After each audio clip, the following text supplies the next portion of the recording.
که په چا باندې جنات ناست دي یا په چا باندې سوري شوي وي او یا په چا باندې تعویض شوي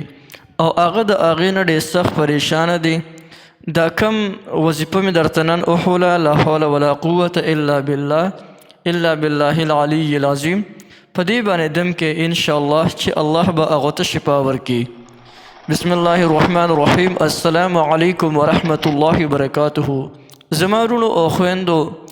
کلم چې تاسو ته یو داسې مریض په کور کې موجود وي یا تاسو ته راشي او هغه دا خبره کوي چې یعنی هغه باندې جنات وي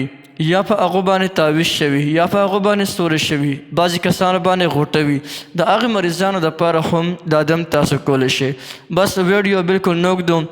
سمپل آسان کار به دا وکړئ چې ځان ته به مریض مخامخ کېنوي او داسې به وکړئ چې د ټولو اول به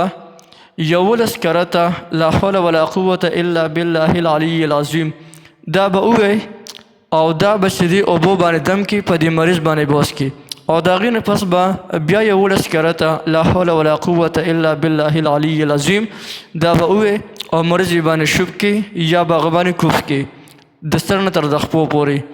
خو یو خبر یاد ساتئ چې کلم دغه چې دی دغه دم کوي نو په حالت د کلم چې دا دم کوي نو په حالت د اودس کې وکړي نو ډېر زر اثر کوي بیا ښه.